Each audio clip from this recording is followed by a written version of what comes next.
What's up, everyone? This is Gin, and welcome to my next podcast in the series that I'm making to help you guys learn English faster and prepare for your IELTS test a lot more effectively. And today we're gonna talk about education again. We're almost through with this topic. We've done quite a good job so far. I think we've done about 16 or 17 podcasts about this topic. And I think I'm gonna do about 4 or 5 more before we move on to the next topic, which is about a lifestyle, which is gonna be more interesting. But anyway, today we are going to explore a very important topic, subtopic actually, which is about truancy. The problem where students actually choose to cut class or skip lessons because they just don't want to be in the class anymore. Well, indeed, when you were a student or if you are a student, do you think that cutting class is amusing? Well, if you say yes, I think you're being honest. But if you say no, I think either you are lying or you are a goody-goody. Well, a goody-goody is a person who is very afraid of breaking the rule or doing things that other people don't like. You are a very well-liked person. But in an educational setting, it is not supposed to be a good thing because many other people, especially your fellow classmates, may think that you are like a teacher pet. So it's kind of funny when we see this in this light, because if you are a bad person, then you get punished. If anything, you kind of get punished by your friends, they just don't want to hang out with you. So either way, being a student sucks. So we're gonna explore the reasons why truancy is so common these days in many educational institutions. And we're also gonna talk about the effects that relate to this worrying trend. So first of all, what seems to be at the core of truancy is probably boredom. Well, when you think about a class where you can have fun because maybe the material is too easy or too difficult, or your teacher is just incredibly boring, uncaring, incompetent, and not inspiring in any way, you may think, well, there's nothing I can learn about this person because, well, he's not really competent. I can't learn something new here. Whatever he teaches, I can actually learn it online, or I can actually prepare beforehand by reading my textbooks, and I can actually get a good grasp of what he's gonna teach me. So you may feel like there's no point in actually participating in his lesson, and cutting classes seem to be a wiser choice, since you can utilize this time to kind of learn something new or do something more productive, rather than listening to something incredibly boring and too easy, for example.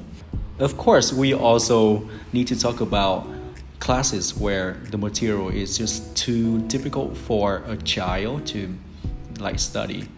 And if the child is falling behind and is receiving very little or even no help whatsoever, it is understandable why the child may feel very demotivated and disincentivized. And dropping out is, well, an option, And this can be seen in the way that many pupils actually avoid certain lessons but not others, suggesting that that particular subject is kind of either boring or too difficult, or the teacher is just the personal grievance, And another factor that we also need to think about is related to peer pressure, meaning that pupils often feel obliged to play truant because their friends are doing so, and they just want to be popular among their peer group, and the motivation to be with their friends or to not be left out is actually greater than the motivation to study and progress. Well, I remember that when I was a student myself, and I did play truant a lot because my friends often asked me to play soccer with them, and if I refuse them to go to my class, and they may think that I'm a pussy. Well, in this context, I'm not supposed to say that word, but anyway, so they would think that I was kind of like, a loser and a goody two shoe. Like, you can't even cut class. It means that you're either afraid of the teachers or your parents, and it means that you're a loser. And it's kind of funny. But I also think that the time that we spent together was well worth it, because I did learn a lot of things by playing with them, of course. Like, I learned to be a team leader because I was always the team captain of my football club. That's why I cut class so much. Anyway, so it was fun, right? So that's probably why students are kind of avoiding many lessons these days. Right, so let's talk about the possible effects of this very worrying trend. So the tendency to underperform academically is probably the most serious impact on pupils' life. And this is incredibly damaging to their future, because they will definitely suffer poor exam results, and they will have weaker career progression in later life. Maybe because their boss will think well, this guy actually cut class and he's kind of a lazy person, I can't trust this person, and he's not gonna give you so many opportunities to actually prove yourself. But it's just a hypothesis. I am not really sure about this. But the second point I want to mention is the effect of antisocial behavior. This is incredibly common. So when they cut class, they have very few things to do. Actually, just think about it. When they cut class, they can't tell their parents, so they can't be learning something kind of productive. But they kind of meet up with their friends and even participate in petty crime, and this might open a pathway into more serious crimes later on. We can see this in the way a child who commits vandalism may progress to theft and robbery in the future.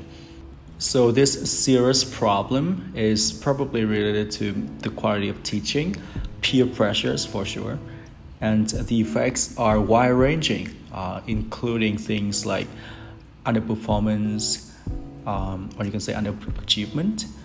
And I also think that these people will actually commit minor crimes against the community as a whole, and it is kind of disrupting to our society.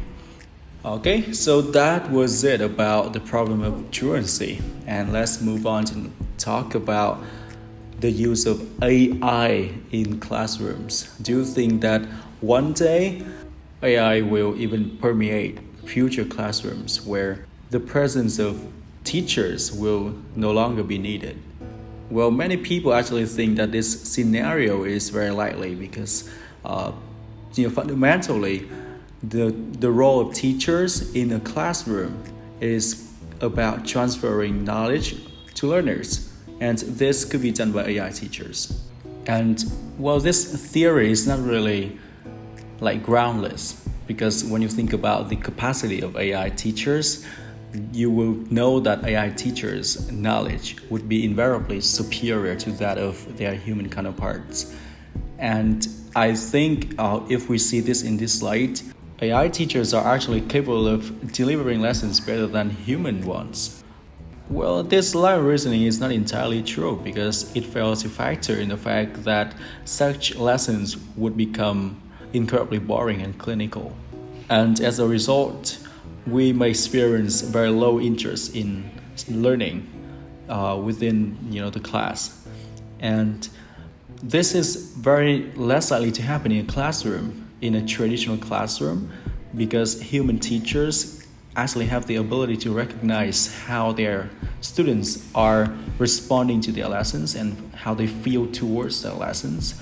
And they can make quick adjustments to their teaching plans to keep learners engaged. they can draw on their past experience to make this happen.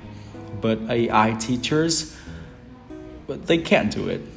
And I did read a lot about AI, and I want to note the threatening scenario where AI teachers could actually take over classrooms successfully.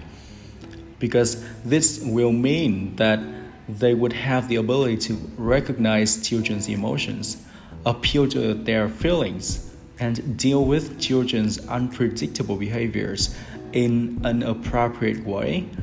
But this will also mean that they could actually make decisions by themselves. And it is even more frightening that they actually get to decide what course of action should be taken, especially when it comes to dealing with a misbehaved kid. This is just outrageously dangerous. So I don't think that we would ever develop our AI to the point where it could actually make decisions by itself, and it could actually substitute a real teacher in the classroom. So it's a mistake to assume that human teachers would ever be replaced by robots, because I don't think that lessons delivered by AI teachers would actually arouse students' interest in studying, and it would be really dangerous to let AI teachers take complete control of the classroom. Alright, so I think that's about it for today's podcast, and I hope that you guys have learned something out of my podcast. That's just the best thing I can hope. And if you guys are patient enough to listen to the whole thing, congratulations, you guys are on the right track. I hope that you guys will learn English really, really, really fast and achieve your desired band score. Right, I think that's all that I can hope for, and I'll see you guys in the next podcast.